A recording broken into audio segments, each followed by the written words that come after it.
Welcome to the Recharge podcast, hosted by REMAX of Michigan. Real stories, real strategies, real estate. Today, we dive deep into the economic outlook that every agent and broker needs to know.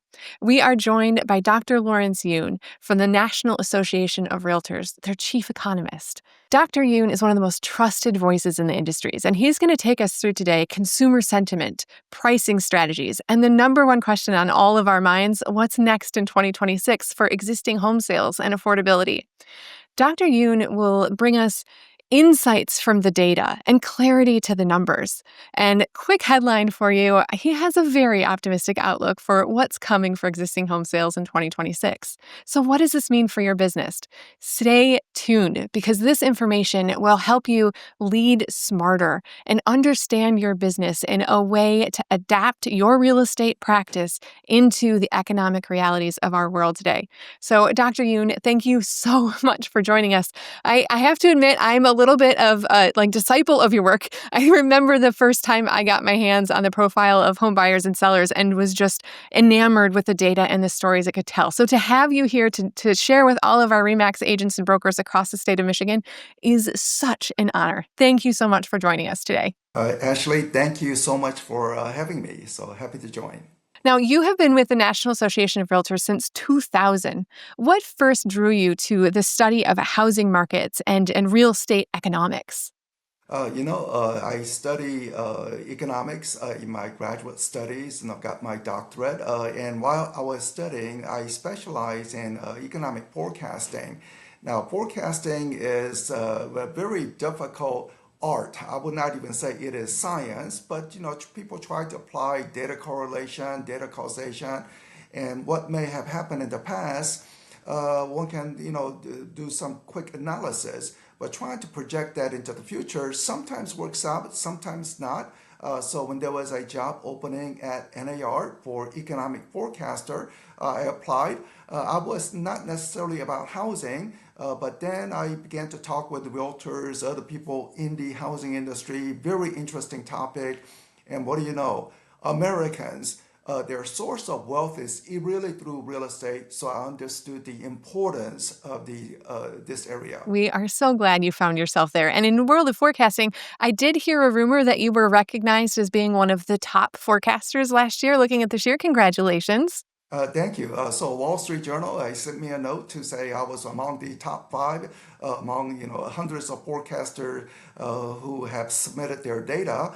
So I guess I was correct in terms of economic forecast. I will admit, related to the housing market forecast, I thought we would have some recovery late spring in 2025. We really did not see that. Maybe a little lower mortgage rate. We did not see that. So at least regard to economy, like GDP, unemployment rate, consumer price inflation, I evidently got it right. But related to housing, I was somewhat off in that regard. But again, forecasting, one has to assume that you have a certain degree of art, which means that there's not a precision on all the forecast numbers. Yes. Now, since you have been with NAR, how has your role evolved? Because you have seen market crises, you've seen recoveries, you've seen pandemics, you've seen post-pandemic shifts. Housing market certainly is a cyclical business. During an economic recession, often it is the housing downturn that leads to economic recession.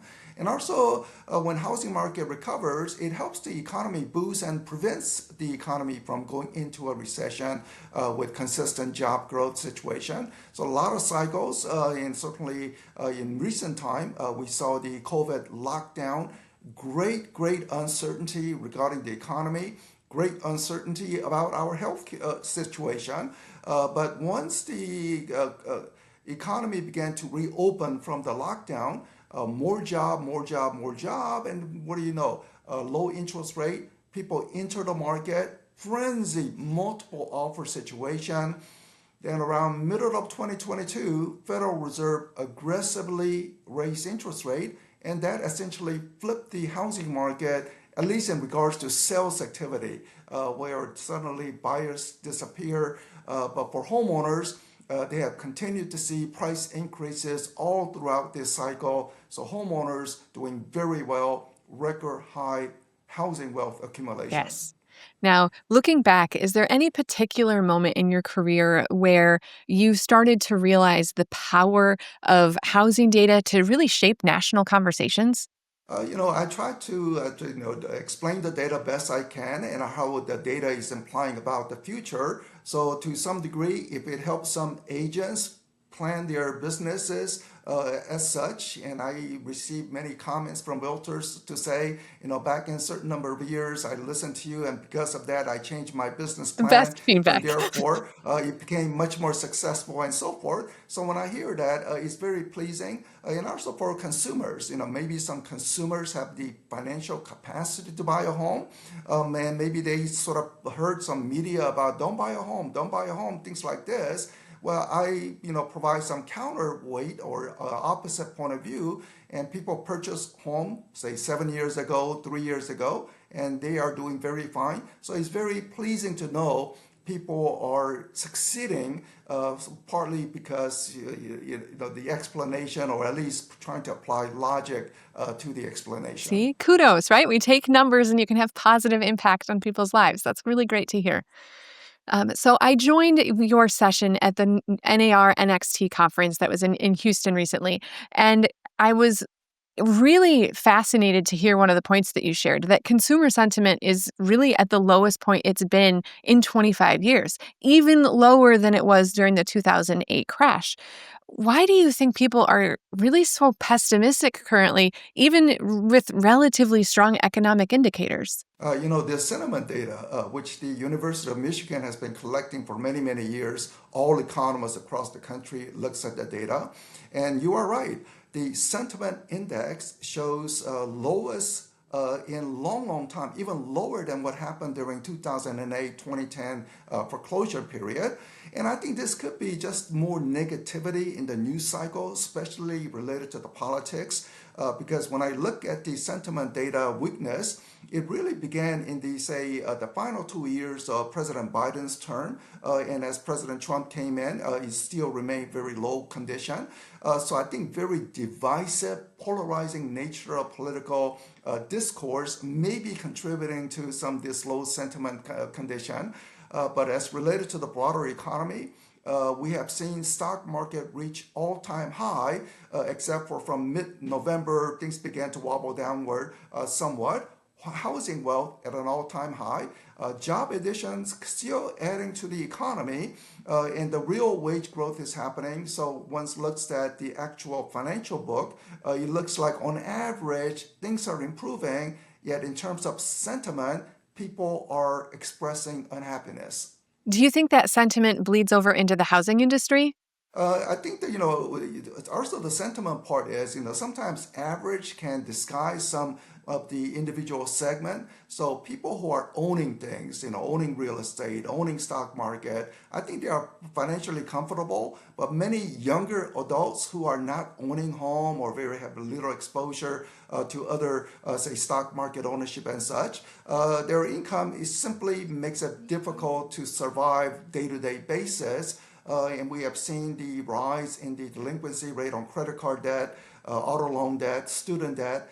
So that's clearly implying that a segment of society is feeling distress, while the mortgage default rate, by the way, is at historically low levels. So homeowners naturally doing very, very well in current circumstance. Well, that part is very great to hear. Do you advise or what can our agents do to take this knowledge that there might be some negative connotations associated with the overall economy? How should our agents use that information to advise their clients? I think one part is just to share the data to say that homeowners steadily build wealth over time, especially in the Midwest where you have seen that home prices are much more affordable compared to rest of the country. So someone can buy a say $400,000 home, and that's a very good home in the Midwest, while it may be barely a starter home out in the coastal region. So it gives much easier chance for first-time buyers to enter the rung of the home ownership. And we know that home ownership builds wealth over time. So I think from the agent perspective, you look at where there is economic distress, where there is economic comfort. and one dividing line is ownership of real estate. Maybe it's not a return in a single year, but long-term return, it always appears to be that case. Great insight there. Now, speaking of practical applications in real estate, I personally like to watch price reductions, and I use sort of the price reduction metrics to understand, are we in a seller's market? Are we in a buyer's market? And what kind of ebb and flow we have over time. You've mentioned a few statistics on price cuts. What does the current percentage of price cuts mean for today's market? Home sellers, sometimes they love their home so much they think it is above market price, and they want to sell it at much above what the market can absorb. And that can backfire because when I look at the data, longer the days on the market, larger price cut. It's common sense, but when I look at the number, what I'm finding is that if the homes are staying on the market for about 3 months, you are doing a 10% reduction from the original list price. If it's more than approaching 4 months, then one is doing close to 15% reduction from the list price. So homes mispriced, staying on the market for a long period, obviously it can backfire. And then there is a seasonality element. As we go into the Thanksgiving holidays, then Christmas, New Year, the homes stay on the market much longer. So I think people need to be aware that winter months, that homes will be sitting a little longer in the process. But on the opposite side, for some buyers, I know they are waiting for spring home buying season, but the best opportune time to get that negotiating power from the buyer side is actually the winter months where they have the most powerful negotiating position. Yes, certainly. Now, I mean, 15% list to sales price loss if a home is sitting on the market for more than 120 days. Do you see that as more painful than what we've seen in the past, or is just this the first time that we've had homes on the market for more than 120 days? So 15%, 5 years ago was a norm. Is it more painful today than it was, or are we trending? Yeah, I think it's certainly the home staying longer is a fairly new phenomena in this cycle. I mean, we have occurred seen that say 20 years ago, 15 years ago. But what happened during COVID is that low interest rate has really led to multiple offer frenzy situations. So homes were just flying off like hotcakes condition. So homes rarely stay over more than 4 months. But now, as we are beginning to see homes staying on the market for 3 months, 4 months, these are the trade-offs. Are we willing to attract the buyers, hoping that there is a who's willing to pay that higher price, or do one has to reduce the price in order to get the deal hmm done? Interesting. Okay, sticking with our trends, I guess myth or fact, are we in fact seeing baby boomers following a trend of downsizing? We are seeing some aspect of that. We have consistently seen over the years where many baby boomers sometimes want to go to southern states. They have worked all their life in New York City, maybe in the Midwestern factory towns, whether it is, say, Grand Rapids and other places. And then some people want to move down to the southern states, part of their warmer climate desirability. But one interesting aspect is that among the retirees who are looking to move, they often move to location where their grandkids are located. So it could be a move from, say, Ohio to Michigan just because they want to be closer to their grandkid. And of course, they're buying a different size house, and it could be often a trade down All situation. right. How about the first time home buyers? Are they really kind of targeting the smaller homes to counter the affordability challenges that they're having? The first time buyer, in our research, quite a depressing number, which was the typical median age of a first time buyer rising to 40 years old. I remember it used to be, in their late 20s or early 30s, but the most recent data showing 40. I think that was a combination of lack of inventory on the affordable home side and the fact that we had the high mortgage rates, relatively high mortgage rate condition that really priced out the first-time buyers. But I think the first-time buyers, as they begin to see their income rise above their home price growth, so they will increase some of the purchasing power. And it looks like the mortgage rate next year would be much better than what it was the past 3 years. Not the super low, but still about 6% average is better than 7% average mortgage rate. So that will also boost some buying power. So I do anticipate people in their 30s to become first-time buyers and much easier to succeed in the Midwestern market because Midwest is the most affordable region of the country. In other areas, for example, in the Western states, home prices are roughly twice as high as in the Midwestern So states. what I'm hearing you say is that everyone that lives on the coast in the West, they need to come to Michigan and work with one of our agents to find a new affordable home. Yeah, I think that's the proper The conclusion. takeaway. Yes. Yes. Yes.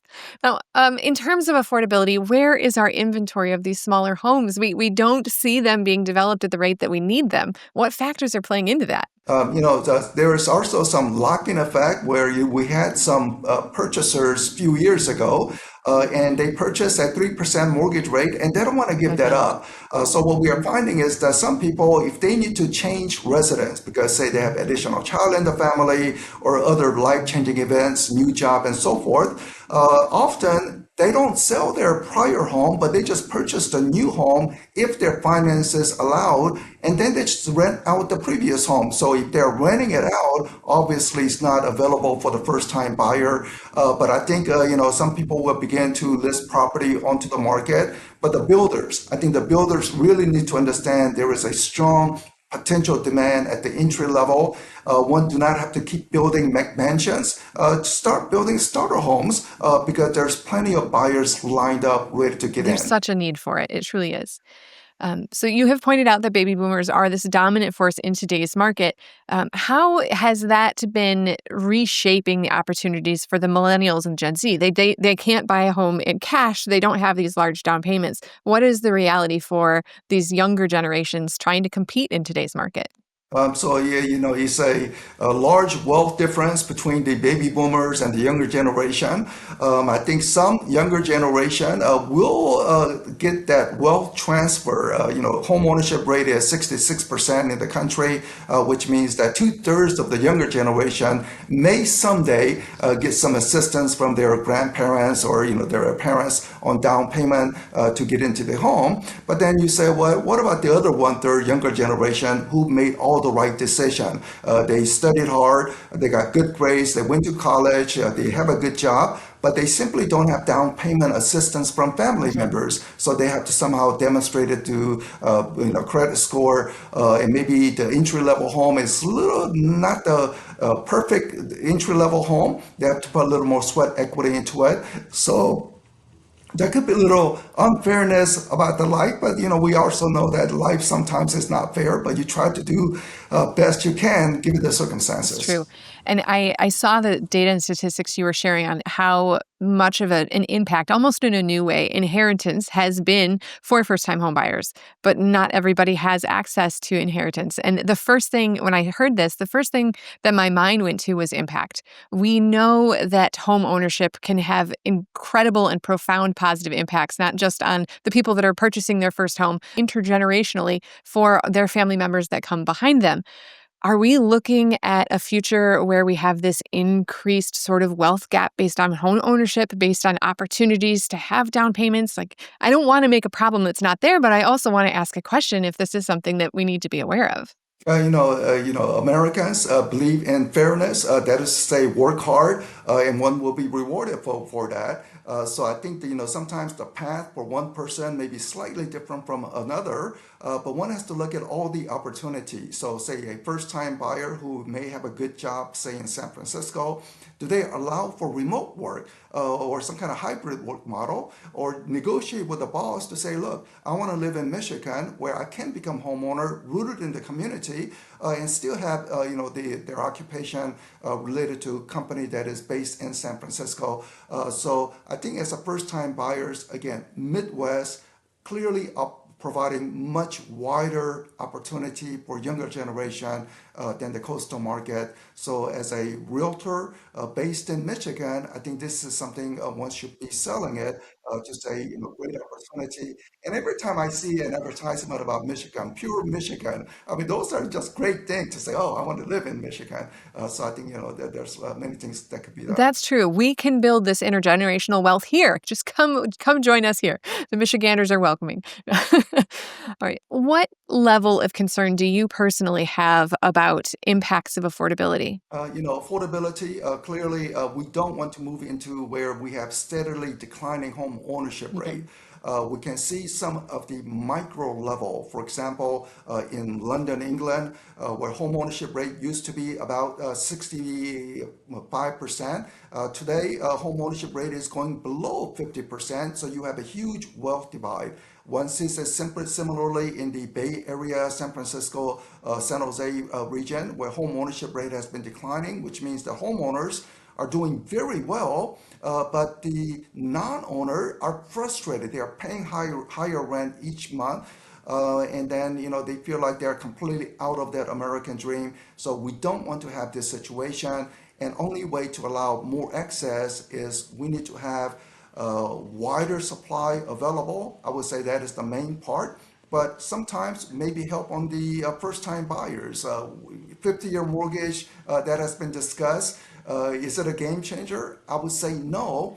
But for some people who don't qualify for 30, but may be able to get into the market with 50-year rate mortgage, I would say go ahead and give it a try. It is not a 50-year trap because most home buyers, they buy and after 5 years, they're going to the next residence, and then they can take out a 30-year mortgage. That's really interesting that you mentioned that because I think when the concept was introduced, there was sort of a knee-jerk reaction in the industry that, oh, 50-year mortgage, terrible plan. But you're saying that there could be a novel use for it, which is entry into the market for those that couldn't get approved for a 30-year mortgage, and that we're not planning on staying there for 50 years, that they could then turn that around. Are they cutting themselves off of the knee for the wealth building that happens with housing, or how does that work out for those that would take advantage of a 50-year mortgage? So if people qualify for 30, stick with 30 rather than the 50. But paying the mortgages every month, portion is principal, most are interest. Now for 50-year, it becomes even more interest than before. But let's say prices suddenly rise over the next, say, 5 years in Michigan by, say, 20% or 30% cumulatively over the next 5 years. That price increase becomes housing wealth, which people can use for down payment on their next home purchase. So even though one may not be building principal through mortgage payments, they're building principal through some price appreciation that normally happens in most real estate markets if one looks at, say, 5-year window, 7-year window. Now, when considering affordability and some of the challenges there, do you see loan programs like FHA or VA playing a larger role in the 2026 real estate world than they have? Yes, because FHA, VA, it has government guarantee, which means it does carry lower mortgage rate than other loan products. Now, I know there's a premium fee, the funding fee related to some of the mortgages, but at least the interest rates are lower. And also one finds that for the VA loan, for veterans and people serving in the military, first, thank you for your service to the nation. But the zero down payment product, interestingly, each shows similar loan performance. Some people in Washington often say, well, if people don't have skin in the game, no down payment, they're going to default on their loan. We are not seeing that in the Veterans Affairs mortgages. Loans are performing very well, and I'm glad these loan products are available. Again, entry point for many first-time buyers. Great. All right. So, in your NAR profile of home buyers and sellers, I think the statistics that I read was that the median age or average age for repeat buyers was 62 years old, and that was a stark difference. I think I remember this when it was like in the 30s. So it's a marked change. What is causing this? Are the repeat buyers just bullying out all of the younger generations? They have more fun, so they're winning? Or are the younger generations self-selecting and pulling out of the market? Yeah, part is both. So part is that they are able to bully around because they have the equity. So on their next home purchase, they can show a larger down payment, while the first-time buyers are coming with very little down payment. So that competition favors the older generation. But the other part is the home sales. Pre-COVID, we were running nationwide around 5.2 million home sales. In the past 3 years, it's only been 4 million. So we are essentially saying we are missing 1 million home sales every year. And what is the missing 1 million home sales? It's the younger generation. So if the younger generation was to just get back into the market, and of course, the lower mortgage rate will help, more inventory supply will help. So as younger generation begins to enter the market, that age, median age, will begin to come down. All right. Now, and I think to a certain extent you've answered this, but based on what you're seeing here, I feel like I'm interpreting you saying that this is not a long-term trend, that we would not expect that the median age of home buyers, repeat home buyers, to be in the 60s moving forward for many years. You think that as the market shifts, we're going to see the re-entry of the younger generations and then the drop in that average age? Yeah, absolutely. So I think we went through a 3 years of downturn in real estate in terms of home sales, not home prices. Home prices have been consistently hitting record high, so homeowners are all smiling. But people in the business, it's been a challenging 3 years. But now we anticipate that sales will be lifting up next year. So it's good news for people in the business as well as people who want to buy property, first-time buyers, so they can look for a better opportunity ahead. Right. Moving into mortgage rates and expectations here, you and I know, and our realtor population understands and knows that a Fed cut does not always mean a mortgage rate cut, that they're not one-to-one here, and that there's many factors that play into it. You were chatting about how tariffs and deficits and inflation all play a role, that when the Fed drops, you don't necessarily immediately see that impacting in what most consumers should expect of a mortgage drop or a long-term mortgage rate drop there. How does that shape the outlook regarding the future of federal rate cuts? It certainly is not a one-to-one relationship, especially day-to-day basis, but maybe over a longer term when the Fed does steadily cut interest rate, maybe over time mortgage rate can slide down. But there are other factors influencing, and I would say one major factor that is always a risk to the broader interest rate is we have a very high national debt condition. Somehow, over the past 20 years, government has been spending more money than what it collects, and all this accumulated deficit leading to record high debt situation, which means that government is borrowing, eating up private capital, so there is less mortgage money to be lent out, and that's being reflected in the little higher mortgage rate than what it could be.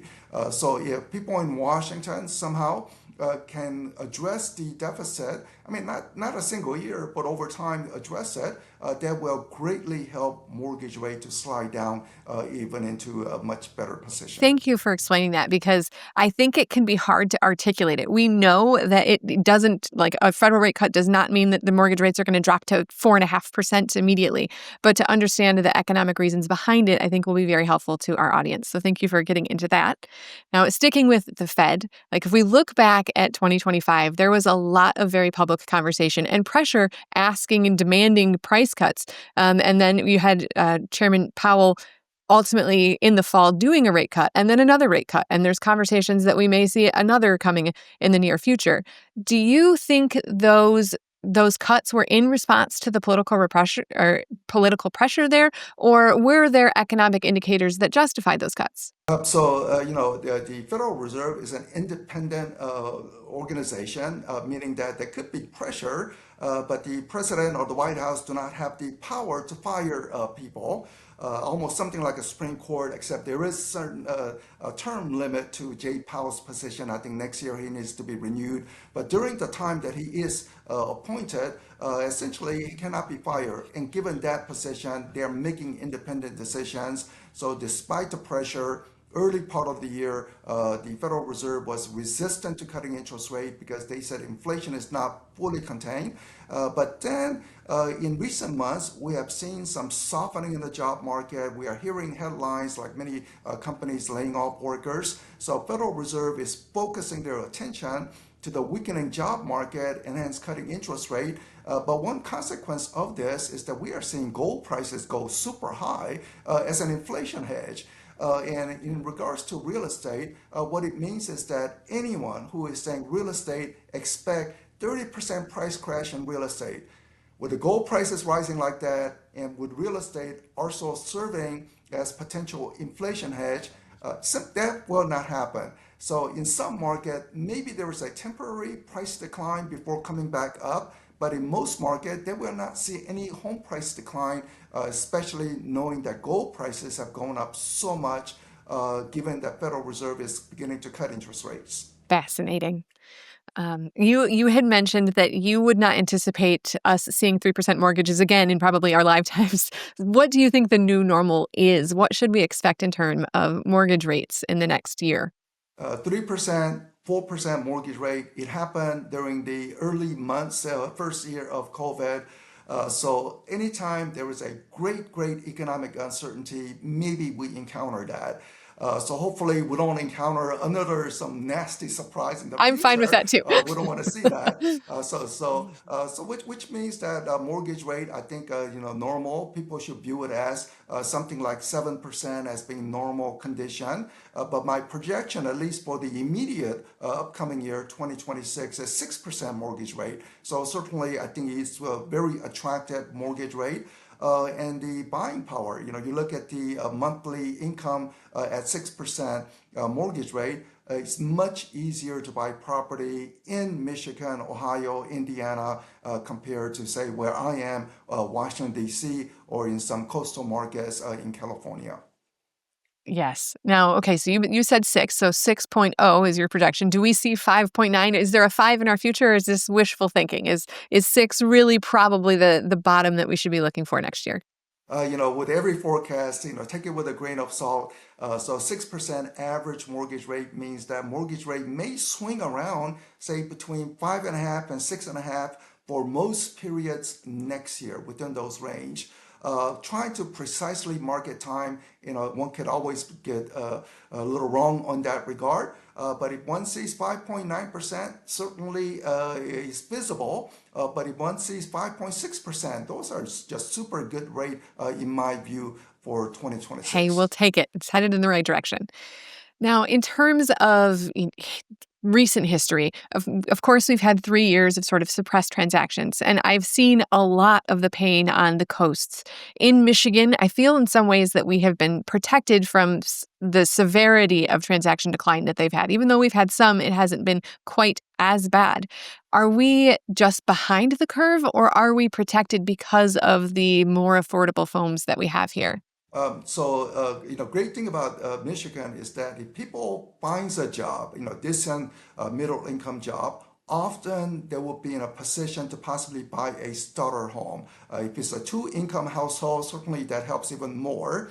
But in the expensive areas, one finds a job, but they cannot buy a home. That's the discouragement. So at least in Michigan, if people finds a job, middle income job, at least they have some shot at potentially becoming a homeowner. But right now, when I look at the job market, nearly every state is adding job, but the job gains tends to be a little sluggish in the Michigan, Ohio, Indiana, Midwest conditions. So I guess that's the sort of trade-off where if people find a job, they can buy a home in the Midwest, but the job growth is positive, but not super strong in the Midwest.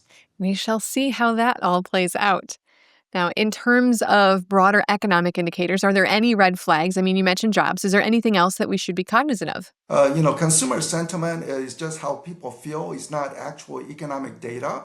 But sometimes consumer pessimism can actually lead to economic downturn. So as people become pessimistic, they don't buy furniture, or they want to, they certainly are not even considering buying a home. So that could actually feed itself apart. But if we begin to see some good economic consistent number like job gains next month, job gains the following month, I think that will provide a sort of reversal in the consumer sentiment that we have been experiencing, which means improvement in consumer confidence, consumer sentiment condition. And the other part is clearly some of the renter population, it appears that they're struggling paying the rent, rising credit card debt situation. So those are little worrisome signs. It's important to keep our eye on those things. Now, I will say that this toggles interestingly into probably the biggest headline that came out of your economic update at the NAR event, which was a very positive and optimistic view on the transaction numbers of existing home sales. What do you see coming for us in 2026? So in 2026, my economic forecasting number popping out is 14%, which means that reality will not be 14% growth, but it could be 11% growth or even 20% growth. I would not be surprised on those part. And some markets could be even better. Now, I have been asked by some brokers across the country to say, aren't you a little too optimistic in that regard? And my response is twofold. One looks at past real estate downturn. During the recovery, how did it come out? Did it come out with 2% gain or did it come out with double-digit percentage gain? And often it is double-digit percentage gains. So past historical data shows that double-digit gain are quite normal coming out of the downturn. And the other part is economic logic. So the basis for that 14% growth in home sales is that if the mortgage rate declined to average of 6%, because it used to be about 7% average in the first half of 2025, and you look at the income distribution in America, say bell-shaped curve, upper end, lower end, and many people in the middle, as the mortgage rate goes down, the income requirement begins to go down also to get a mortgage. And then you look, what's the population in that group? And based on our also past analysis, roughly 10% of newly qualifying people who can get a mortgage actually buys a property. So we are finding that it could be 550,000 additional home sales next year using this logic. And that translates into 14% growth in home sales. We would love to get back up a little bit more from that 4 million home sales. So I love your prediction. We take the bits and pieces that we want to hear. So maybe I heard 20. I'm kidding. I'm not promising. I'm not promising 20. But honestly, even 10% growth would be a fantastic number for so many of the practitioners in the industry.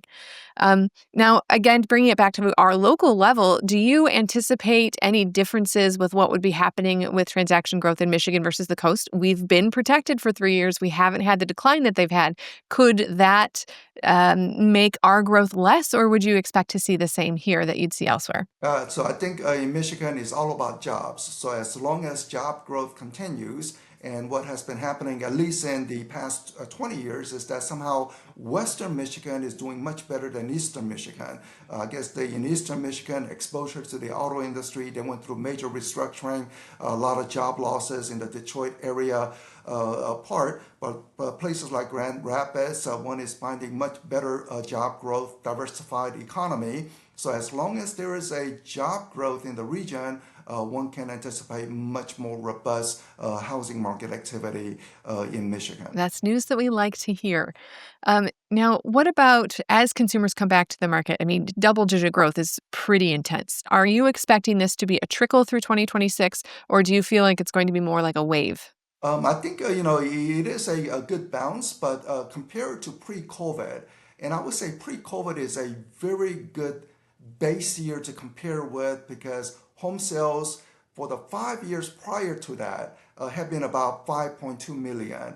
So even with the 14% growth in home sale projection for next year, we're only halfway there, halfway back to normal, which means that in 2027, 2028, it could be further growing year, and eventually we will get back to that normal condition. So is it a wave? Beginning of the wave, the upward movement rising tide, and that's going to clearly help on the business aspect of people who are trying to buy and sell homes. Very nice. Now, one of the data points that you shared about us locally is that we have in Michigan experienced 54% price appreciation in just 5 years. And while that's amazing for homeowners, from a business side of things, it feels a bit unsustainable. Like maybe that's too much growth too quickly. And if we get an increase of transactions back, we're getting more buyers back in the market. Do we run the risk of a inflation problem caused by housing again? We could encounter inflation on the home prices again if we don't have adequate supply, which is the reason that realtors across the country, we had around 8,000 realtors come to Washington in June. They talked with their elected members of Congress on what needs to be done, and most of the discussion was about increasing supply to make sure that the builders do not face onerous regulations.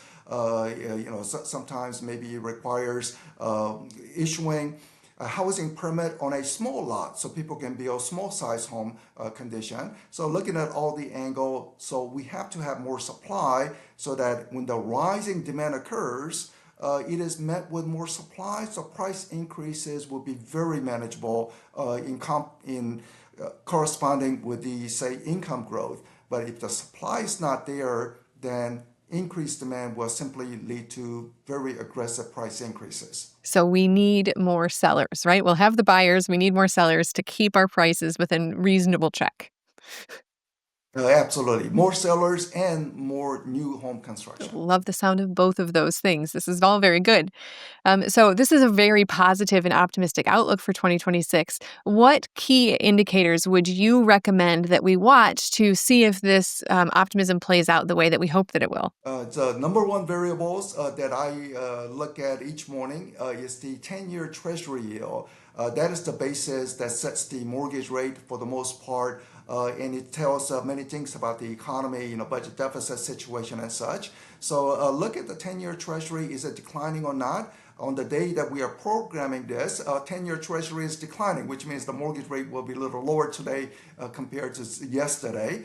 So that's one variable to look at. And the second part is Federal Reserve is cutting interest rate in hopes of reviving the job market. So if the job market begins to show some strength, then naturally those are new sets of potential home buyers coming onto the market. And we need to have inventory. Is the market showing more inventory, more choices for the buyers, or limited inventory, which does not excite the buyers? So look at the inventory situation. Okay, so we know which data points that we get to watch as the next year unfolds. It's very, very fascinating.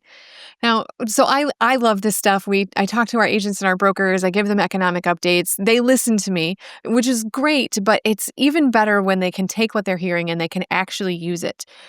Why do you think it's valuable for real estate agents and brokers to stay on top of what's happening in economic trends? The consumers, when we survey the consumers about, what type of home did you purchase, and towards the end, we generally ask, did you like working with a realtor, your particular specific realtor? And often we get a very positive response. So consumers are in essence saying, I like my realtor, but not the other realtors. Then we ask why. Why do you like your realtor, but not the other realtor? And they said, I trust my realtor. So we know there are many, cumbersome documents one has to sign or all the process. But if the realtor can demonstrate trust, knowledgeable. So even things like talking about, interest rate risk, job market situation, all that discussion essentially boosts the trust level, confidence of a consumer to their realtor. So I think just, listening to the podcast, listening to the market dynamics, just being on top of the market, I think that naturally boosts confidence for the clients or potential clients. I couldn't agree more. Does NAR have any resources that you would like to point out to our associates that are great bits of information to help keep them in that knowledgeable, trusted state? So home buyer seller report, once a year report, over 100 pages long. You may take a few days to fully digest all the tables and numbers, but that's always good source of information. And then we have a monthly housing statistics that comes out about the direction. Is it really improving? Is it stagnant? What is home prices doing? So my recommendation for the realtors out there is NAR research. So that would be the search word, and from that, one would go to our website and just browse through and see what would be of most interest for the realtor. Thank you so much for all that you do to curate all of that material. I mean, we rise on knowledge and professionalism, and to have access to this amazingly curated data is so useful. So thank you so very much for that. Um, if you had to identify one under-discussed trend that has housing implications, what do you want people to know and talk more about? I think one part is that one has to always consider that trying to get that dream home is never on people's first try or even second try. I think part of the American work ethic is work hard and you have to earn it. And earning it means that it's not going to be suddenly shown to you on the first try, which means that starter home may not be that perfect home. Maybe it's a little too small, but one has to put their work into it, but steadily build equity, trade up to the next home, and then trade up eventually to the dream home. So I would say for Americans, sometimes there's some fancy apartments out there to say, yeah, we have all the bells and whistles here. Why don't you be a renter? Well, that's not the American way. American way is really steadily building through the hard-earned way of just working through from starter home all the way eventually to the dream home. That is a beautiful philosophical thought to share with all of our practitioners and their buyers and sellers that they work with. Um, do you have any final advice that you would give to real estate agents using these economic forecasts in their business and their business strategy over the next few years?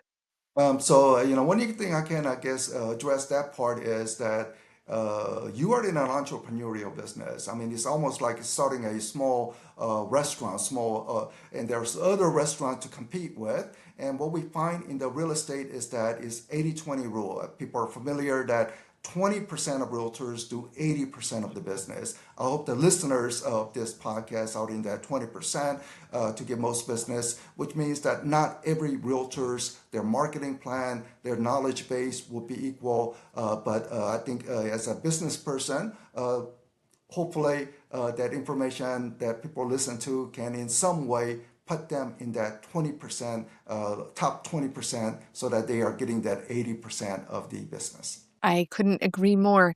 You do such a great job of articulating all of this information, and I really hope that everyone has listened to the end, the full breadth of this conversation, because I know that agents that can be armed with this information and this insight can really help grow and develop their businesses.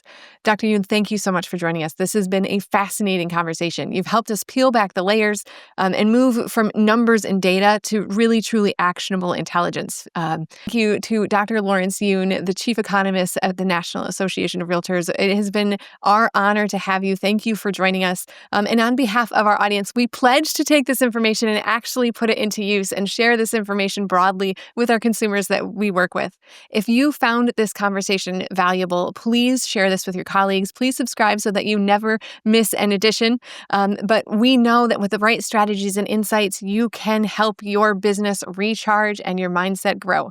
Thank you for joining us today, and we look forward to our next conversation.